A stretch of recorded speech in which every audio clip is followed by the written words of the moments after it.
huge news in Chicago. The franchise is at a critical turning point, and what's happening right now could forever change the course of the Bears. A global spiritual leader has just shown loyalty, while 5 key players might be living their last days with the team.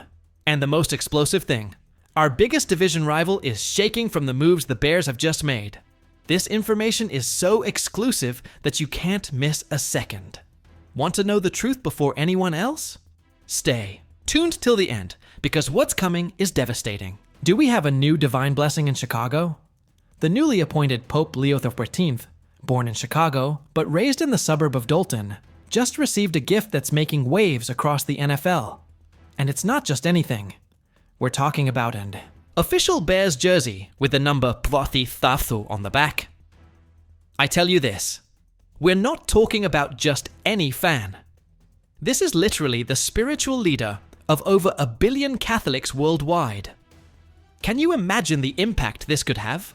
Vice President J.D. Vance was the one who handed this gift to the Holy Father, and the Pope's response, though brief, was absolutely revealing. Good choice.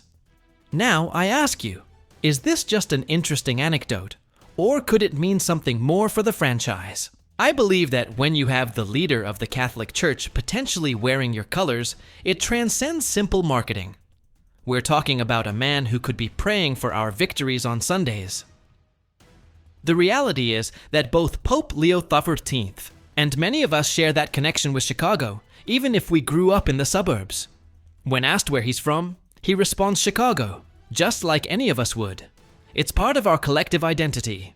And now, he has a Bears jersey to prove. The big question we all have.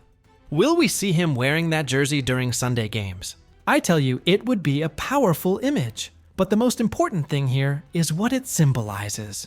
The Chicago Bears have global reach, and now they even have a connection with the Vatican. Is there any other NFL team that can boast something like this? The answer is no, and that speaks to the historical legacy of our franchise. Let's talk straight. There are 5 players on our roster who are walking on very thin ice. Jakob Infante from WCG just published an analysis revealing who might be living their last days with the organization if they don't have an exceptional 2025. I say this with complete clarity. DeAndre Swift is in serious trouble. Why do I say that? The Bears desperately tried to move up in the draft to select Ashton Jeanty, who ended up going to the Raiders with the 6th pick. Then, they almost moved up to select Trevayon Henderson in the 2nd round, who landed with the Patriots just before we picked Luther Burden III. These aren't coincidences, folks. The management is actively looking to replace Swift, who averaged a disappointing 3.8 yards per carry in 2024, the worst mark of his career. If the Bears cut him next year, they'd save $7.5 million. I ask you, do you think Swift will still be a Bear after this season? Next on the list is Tremaine Edmunds, and here things get interesting. Edmunds had an 81.9 PFF grade in his last season with the Bills, but since he arrived at the Bears, he's been below 60.0 in both seasons. To put that in perspective, 60.0 is the base grade for a starter. I think when a player shows inconsistency in coverage, limited value as a pass rusher, and poor mental processing in their 8th year in the NFL, there are serious concerns.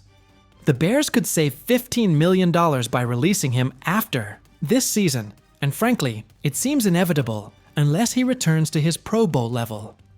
Cole Kmet is another name I'm worried about.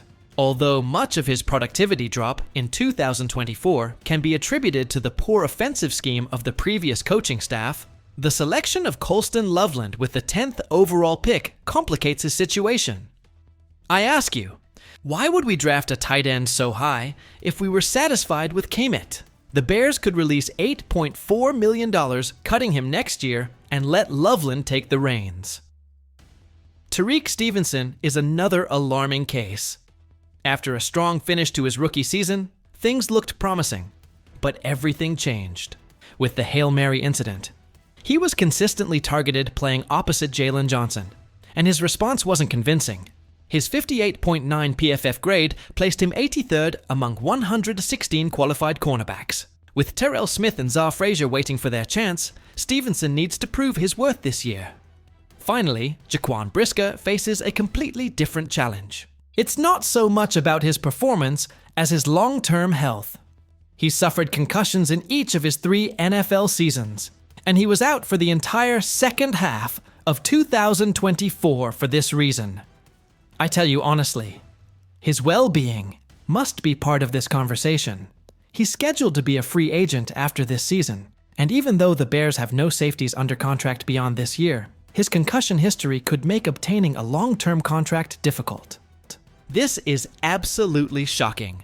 According to Judy Bautista from NFL Media, the Detroit Lions are the most vulnerable divisional champion in the entire league.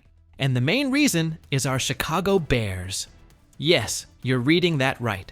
After 2 consecutive years with the Lions dominating the NFC North, the power could be shifting hands, and Chicago is the main candidate to dethrone Detroit. I say this with no doubt. The fact that Ben Johnson, the architect of that powerful Detroit offense, is now our head coach, is a devastating blow for the Lions.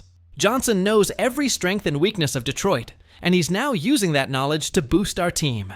Can you imagine what that means for the divisional dynamic? Bautista points out something key. The division was decided in the last game of the 2024 regular season, and with the moves we've made this year, there's no reason to think we can't make the leap. I ask you, which team has done more to improve than the Bears? We hired Ben Johnson, rebuilt our interior offensive line with Joe Thuney, Jonah Jackson, and Drew Delman, and added Colston Loveland and Luther, Bird and 3 in the draft, to give more weapons to Caleb Williams. And let's not forget the defense. Ryan Poles has given teeth to our defensive line with the additions of Grady Jarrett and Dayo Odeyingbo in free agency, plus added quality depth in the draft. Meanwhile, the Lions have lost their 2 main coordinators after Johnson and Aaron. Glenn landed head coaching jobs. I firmly believe we're witnessing a change of guard in the NFC North. This division sent 3 teams to the playoffs in 2024, but no franchise has added as much significant veteran talent and leadership while building around a young, ascending quarterback like the Bears have with Williams. If Monaninens, Johnson's impact on the offense is as significant as many expect. If the offensive line consolidates with the additions of all-pros like Thuney, Jackson, and Dahlman, this group could take off in 2025. The division is there for Chicago to take this fall, and I'm telling you, the Lions know it, and they're shaking. Do you really think the Pope wearing our colors is just a coincidence? Or could it be a divine sign for this season? I want to read your opinions in the comments. Among these 5 players on the edge, which one do you think has the best chances to redeem themselves and earn a new contract? Your opinion is crucial for this analysis. And the big question, are we ready to dethrone the Lions as kings of the NFC North? With Ben Johnson leading our offense, how many points do you think this team will average? Bears family, this channel is growing thanks to you, and I want you to be part of each analysis and prediction. If you want exclusive content about the Chicago Bears every day, click that subscribe button right now. Turn on notifications so you don't miss any updates. And if you liked this analysis, leave a like so more fans can find this content. See you in the next video, and bear down.